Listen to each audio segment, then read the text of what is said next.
Welcome to the New to Wrestling podcast, where I, your host, Xavier Cruz, a lifelong wrestling fan, will take a lifelong friend through the action, the joys, and the drama of the world of professional wrestling.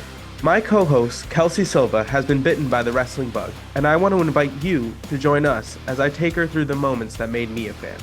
So if you're new to wrestling and would like to get brought up to speed, or a fan who would like to relive some classic matches, promos, and segments through fresh eyes, join us as we embark on a journey through the Attitude Era and beyond. Welcome to the New to Wrestling podcast. Hello, and welcome to another edition of the New to Wrestling podcast. This week, we watched the August 5th, 1996 edition of Monday Night Raw, and the match card is as follows. We had Jerry the King Lawler versus Aldo Montoya, which was a rematch from a couple weeks ago. We had the New Rockers versus the Body Donnas, and we had a battle royal for the number one contendership for the WWF title, consisting of the British Bulldog, Owen Hart, Ahmed Johnson, Stone Cold Steve Austin, The Undertaker, Mankind, the Wild Man Mark Miro, Psycho Sid, Justin Hawk Bradshaw, Salvio Vega, and Goldust. All right. So many things. So many people. So many things. All right, let's get into this episode. So we start at the top with Jerry the King Lawler running a promo once again on Jake the Snake Roberts, bringing out Jake the Snake Roberts' tag team partner, Jim Beam, to mercilessly mock Aldo Montoya. He was talking for so long that the commentators just decided that they were just going to do their bit over his promo. Which was fair, because honestly, I have to say it wasn't his best work. No, it wasn't his best work. He usually really gets me going, but not his best work. No. The match itself was, it was pretty decent. It was very much a short one. It was literally two pile drivers, and Aldo Montoya was Dunsky, dead to the world. Yeah. But what really went down, like what was the big focal point of the match, was what happened after, which is when Jerry the King Lawler takes Jake the Snake's tag team partner and dumps it all up in Aldo Montoya's mouth, face, nose, over and over just again. A ridiculous amount of whiskey everywhere. Yeah. He basically got waterboarded with Jim Beam. Right. Really 100%. If he didn't leave that situation just like absolutely inebriated, I don't know. I don't know how else he was going to go through them in the evening. This has all been leading up to Jake the Snake Roberts and Jerry the King Lawler eventually having a match. When this is going to take place, I have not even an iota of an idea, because it was supposed to happen at the last pay-per-view, and Jerry's just been talking his shit week over week. So when this is actually going to come to fruition, I don't know, but Jake the Snake has every reason to just be absolutely willing to break this man's neck. So yes, yeah, because it has just been an unstoppable barrage of insults for the better part of like 2 months.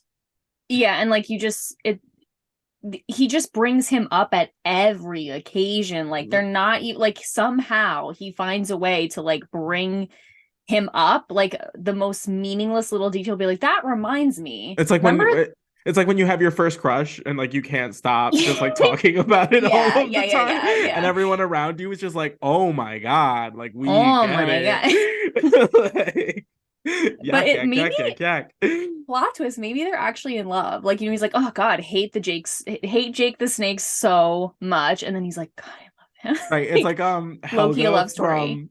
Hey Arnold. Hey Arnold. Yes, that's exact. That honestly, now like he takes that bottle of like Jim Beam back to his like closet shrine. Like he pulls the curtains, and it's made of alcohol bottles and snake skin, and that's it. Oh my god.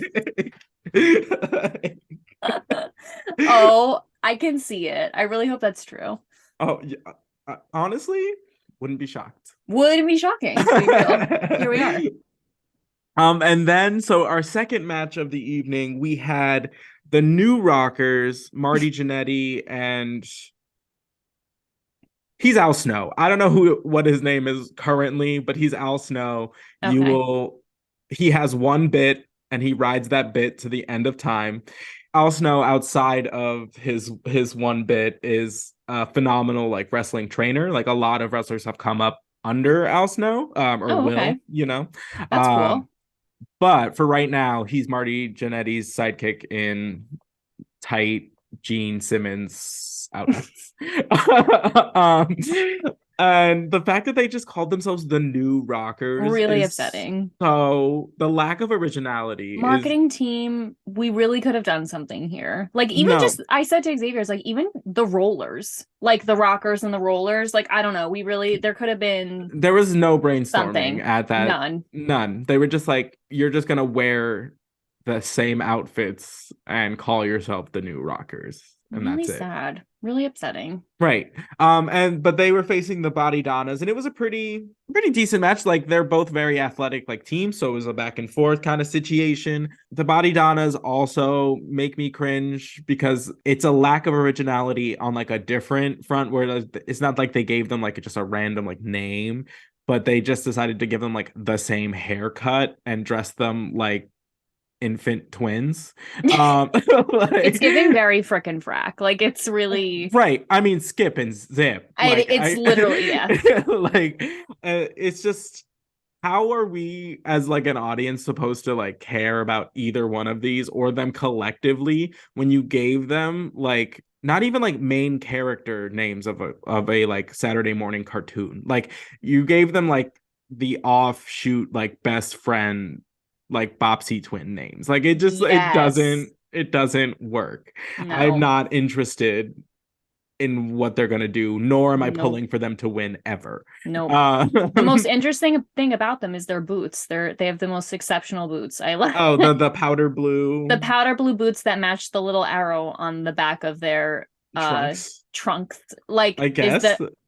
I'm like, I thank you, wardrobe department. I love that little attention to detail, but that's it. That's all I got. And again, like you said, they're very good wrestlers. Like they're very athletic, but like I don't have stake in their game, you know? Right, exactly. So this match is kind of like a little like preview teaser of what's going to come at SummerSlam, which is a like fatal four-way like elimination tag team match. I love a fatal four-way. Which is going to include the Godwins, the New Rockers, the Body Donnas, and the tag team champions, the Smoking Guns, Bart and Billy Gunn. What ends up happening in this match is we get to like a certain point. One of the Body Donnas is about to like jump off of the top rope, and the tag team champions run down the aisle, throw them off of the top rope, and then proceed to just start beating everybody up, which then prompts the Godwins to also come from the back, and just all mayhem ensues. Hillbilly Jim leaves his position at the commentators table from spreading sunshine as he was doing to get in there and beat some ass. He was, and like the first thing he did, I said while we were watching, I was like, why is like Hillbilly Jim like winning me over? Like, why is he suddenly? I'm like, oh, because he has like a cute little accent, and he just like sounds like he's just like, well, did the best they could. Like 100%. He's just like, yeah, exactly. Like you feel like he's gonna like take you in and shelter you. Like I don't know, like yes, and that's exactly what I was gonna say. Like when he first jumped up, he didn't even start by fighting. He started by hugging the Godwin brothers. That was the first thing he did. And I was like, oh, Hillbilly Jim. Right, 100%. Who knew that Hillbilly Jim was gonna be like the winner of this episode? Seriously, out of the blue, out of left field, here he comes. Right, and then during that match, we have a promo from Sunny with Farouk. And she's got a new man. She is out with the old, in with the new. I'm tired of these losers. I got myself somebody who's gonna win, kick your butt, yada yada. And then Farouk gets on the mic and it was weird. weird. It He was likens weird. himself.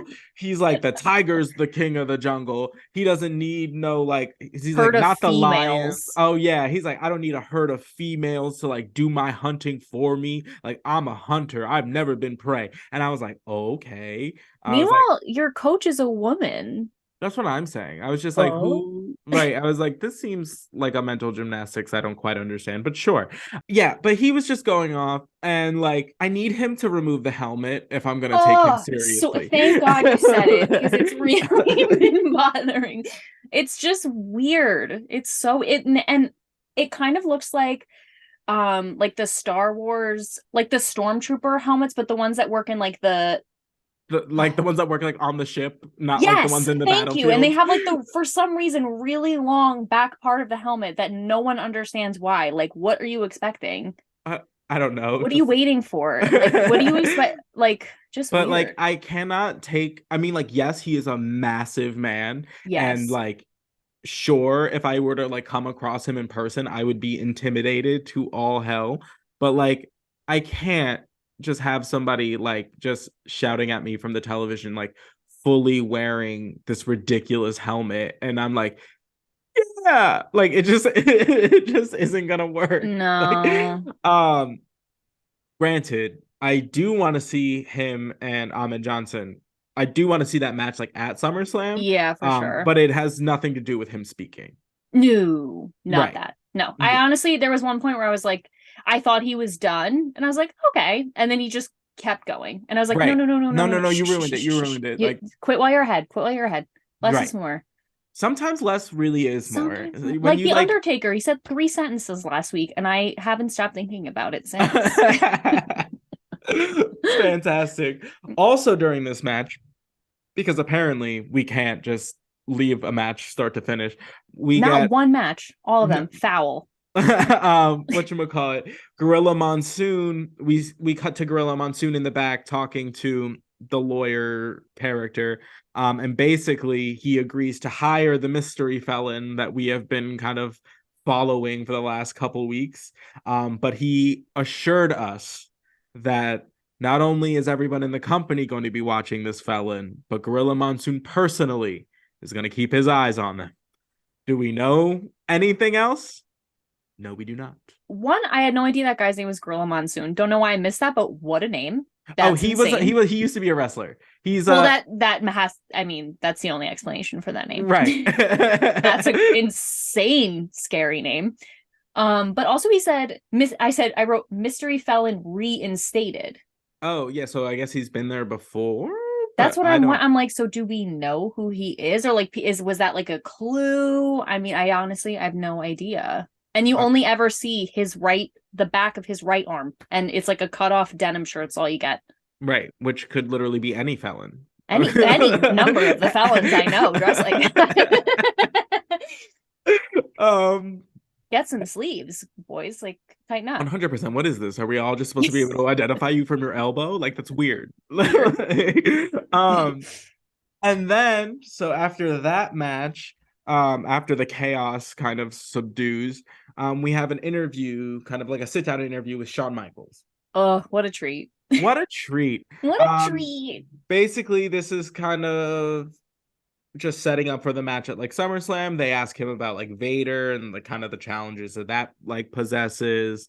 They do ask him about like Bret Hart, and this is kind of like a different side to Shawn Michaels, where like we're so used to seeing just like the kind of in-ring like performer and like the guy who's kind of just like giving like those quick like promos, but we've never actually like seen him like sit down and like have a conversation for 5 minutes or so. And you get a much more like subdued Shawn Michaels. You get a very like a kind of a peek into the person, Yeah. less like the wrestler.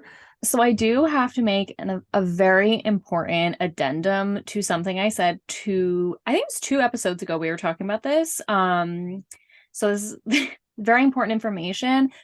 I'm so sorry to say this, but Shawn Michaels is actually not a Leo technically. He is a Cancer Leo cusp. Very important distinction to make to some people. So yeah, my apologies to the astrology girlies everywhere. I've let you down. I hope you will learn in your hearts to forgive me. But it actually, I do want to say this in my defense because then I went down a rabbit hole looking at his chart. But if anyone can find his rising sign, please message me because I can't find it anywhere, which makes sense.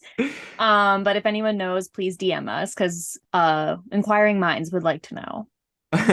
So we can really fully get the full picture of who The this full man is. picture because the rising is important. And also speaking of Shawn Michaels, we were talking about this earlier that I thought was interesting because we a couple weeks ago were talking about how he posed for Playgirl, and I was just reading an article that came out not that long ago. It was October of 2022, and Shawn Michaels was talking about how he did the photo shoot. It was like the magazine was wildly popular, and so I guess his team or whoever, or maybe it was Playgirl, I don't really remember, wanted to do an autograph signing of the magazine, which also Sting was apparently also in the magazine. No one needed to see that. But anyway, so Who knew? um he was saying that at the autograph signing, and I guess this was all in his autobiography as well, but I guess in at the autograph signing, he was like, about 40 to 50 men and women showed up, which is normal for me, what I didn't expect. And his exact words were like, so many bald men wearing leather. And I guess like he was saying that like it was unexpected that like gay men would want to come and get their Playgirl signed, which like to me, I guess it was obvious that like gay men bought Playgirl, like to me, to look at men. I also find it hilarious because he comes to the ring in essentially like leather daddy wear Right? every week Every week assless over chaps week every week. and it's kind of hilarious that like it was just so baffling to him that Shocking. right that like gay men were interested, one, in him based on like visuals, and two, because of the sheer aesthetic that he puts out. I mean, you're what like, what a world to like go through, like being aloof like that, you know?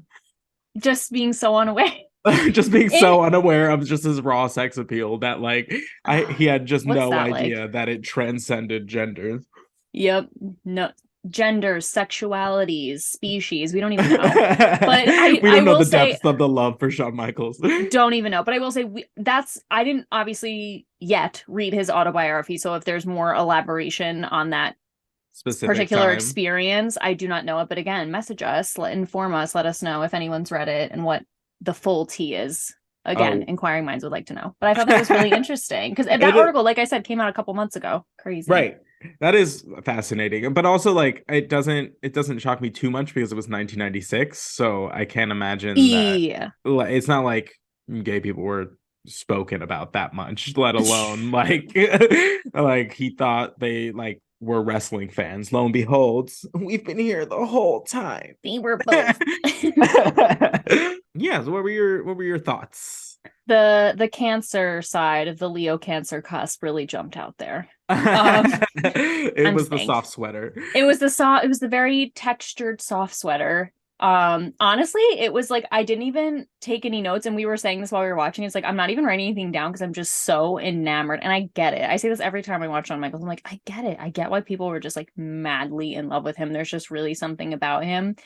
But he was like, it was so funny because he was like humble, but he still was like not being like, oh, like I'm really nothing compared. He was still like, but I'm, I know that I'm still good. Like it was just the perfect balance of like, I'm that bitch, but I also know other people are excellent, and like I can't wait to see where this ends up. Like I don't know, it was just really good. Right. It was a really solid, and like whoever He came off Mark very relatable. Like, yes, and like marketing team, the outside with the gray sweater, like very well right, done. right, It was right. beautiful. Like and like the whoever did the montage of the clips like in between, so good.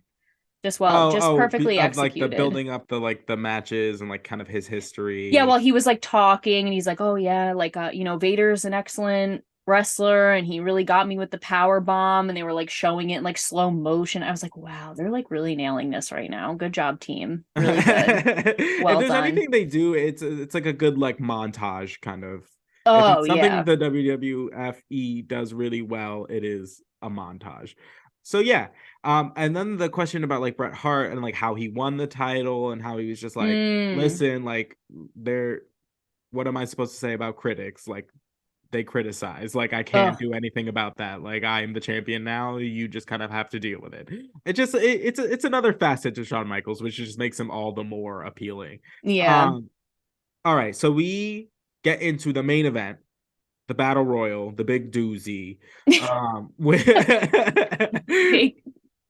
which was wild. Yeah, I So had we to get clarify what was going on in the beginning because I was like, wait, they're all gonna fight at the same time and that no one right yeah. because Oh, we have okay. previously watched Royal Rumbles, and that's like in the same family as a battle royal, but it's Yeah.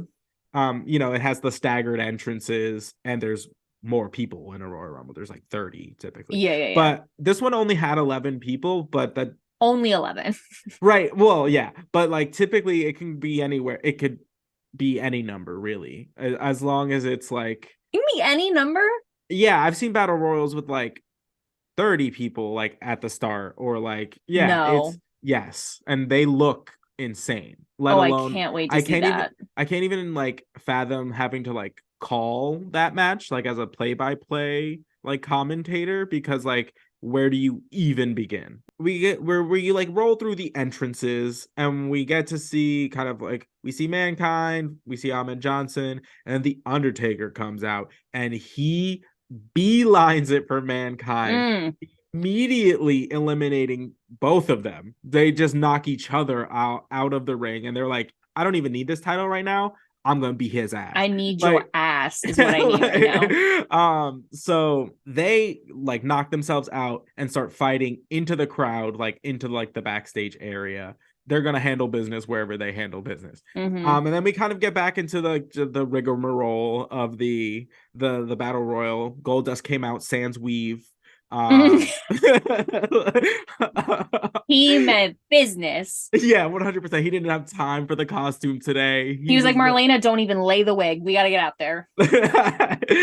and then speaking of Marlena, you want to comment on her little number? You got a better glimpse of it than She I did. looked so incredible because the last few times we've seen her, she's been wearing these cute little gold dresses, which obviously, mwah, perfect. But today, she was wearing like a jumpsuit or like a pantsuit, but like an extremely puffy, like almost windbreaker-esque gold jacket with like a belt. She just looked so incredible. And she just literally like she played no muss, no fuss, just standing there on the side in her like incredible outfit, just again, tooting on the cigar, minding her business. But I just was like, oh, the fit. It just mwah, well done, beautiful, Oh, exceptional. fantastic. So we're like going through the match. People are getting eliminated. As the like field starts to like thin down a little bit, the Undertaker and Mankind come back from fighting like backstage, like they come back like through the crowd, just to cause more chaos. They re-enter the ring, just to because everyone else is irrelevant information in the world that Mm-hmm. they're living in, Mm-hmm. and then continue to fight again back like into the backstage area, Mm-hmm. where we then see them like or we see the Undertaker mostly just throwing anything that isn't nailed down at Mankind's face, and and throwing him every which way around the kind of arena, Mm-hmm. which is all setting up the greater purpose of like the boiler room brawl and kind of what we're supposed to expect from that. Mm. So we kind of boil down to the final two. It is Goldust and Ahmed Johnson. But before I get into that, Psycho Sid gets eliminated because Cornette's little groupies come back out after the British Bulldog and Owen Hart were like eliminated. So they like come out and like just like talk their ish, and like Psycho Sid is out here like, being 8,000 feet tall and like yelling at them from the ring. And Stone Cold Steve Austin just comes by and is like, you know what? Boop, boop. We don't need you. Just, you're spending way too much time doing that. Goodbye. Yep. So, and then we see Psycho Sid proceed to chase Cordette's camp like into the back, Mm-hmm. which is going to be great because Psycho Sid is facing the British Bulldog at SummerSlam. So it gives it a little more spice. A little more flavor. So then we get back in the ring. It's the final two. It's Goldust and Ahmed Johnson. They're having like a back and forth. And normally it's Goldust who is having his little scantily clad moments. But Ahmed Johnson's like whole cheek was out. The full for the cheek. full match. The like whole which was again impressive. How do you not know? No, I mean, no. But we have a little moment where Ahmed Johnson like is about to toss Goldust out, and Goldust's foot like knocks Ahmed like also out of the ring, but he like holds onto the top rope for like dear life, thus having him win the match. So basically this ensures that whoever wins the Shawn Michaels Vader match at SummerSlam, they will be facing Ahmed Johnson the following night on Raw for the WWF Championship, whoever that may be. Vince McMahon crawls his little booty into the ring, tries to get like a little interview about like how Ahmed feels about the situation, whether he's, wants to face Shawn or Vader, blah, blah, blah. And Farouk shows up. And what is kind of a very weirdly like timid beginning to like a fight, like it feels like they were waiting for the teachers to show up before they started swinging, you know what I mean? Like just I want you all to see that he hit me first, like someone's got to bear witness to this, right? And so it was just a weird kind of like not aggressive like start to the fight. So then once they actually like did start fighting, I was just like, I was so distracted by the fact that it started awkwardly. Yeah, it was like weird. I was like, what is kind of happening right now? Yeah, it just felt very like jerky, and then the episode basically ends there. With the two of them kind of getting pulled like off of each other. But honestly, like I'd be upset too if I was Ahmed Johnson. Like, yeah, bruised my kidney or like ruptured it, whatever happened. It doesn't matter. I'd be pissed. Livid. So, I don't blame him for it being on site. So no, swear on site. And also Farouk's the one that keeps showing up. Like, I didn't even ask you. Like, what are you doing here? No, he can't help himself. I know. Help himself. He just like, pay attention to me. Oh God, seriously. He and Sonny are like made for each other. Oh my God. Oh, honestly. Honestly. Oh, we did have a wouldn't fly today moment of a what? What wouldn't fly today? Like what wouldn't be like allowed to happen? Yeah, that was really, really bad. Really jarring. During the battle royal, they cut to like a sign in the crowd that just says gay dust on it. It's just a weird thing because it's just like a I didn't know it was a thing. Well, people had been like from the like set of Goldust were just like didn't like his character because they assumed that he was gay. Right. And like to be fair, he's a little gropey with the other wrestlers. So it's not like it's like completely unwarranted. That was kind of like an already planted thing in a lot of like fans' minds. Like they didn't like like they weren't like all about it. But I'm impressed that they got the sign like through, you know what I mean? I mean, I was like, and it was like up for a minute. Like this kid had up for a minute. Yeah. It's just one of those things that just wouldn't happen today. No, they wouldn't. Yeah, they wouldn't even get through the door. No, not at all. But it really goes to show like there are so many elements in wrestling that like also like appeal to like gay culture, and like it's in the same vein as like drag shows. It's a performance. It's a like, you know what I mean? But like, and the costuming, the lights, the like pyrotechnics, the theme songs, like there's just so many things that like that Venn diagram like does. They're overlapping. Yes, they overlap a lot more than people typically like to believe. Right. Which it does make a lot of sense as to why like a lot of like gay fans would enjoy wrestling. Because there's like, there's like the notion it's just like, oh, like dudes in tights fighting. Great. Don't get me wrong, as a gay man, win. But win for me. like, no complaints here.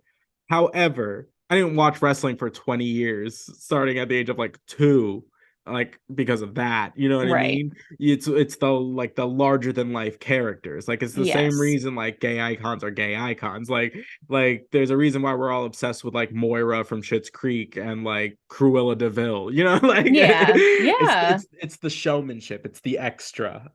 It's the flavor, it's the branding, it's the character, it's That's what I'm everything. saying. So it's Mm-hmm. like one of those things where it's just like it makes sense if you think about it for like For 2 like seconds. more than 2 seconds. Yeah. It's like the one and the Right. one very obviously equals two.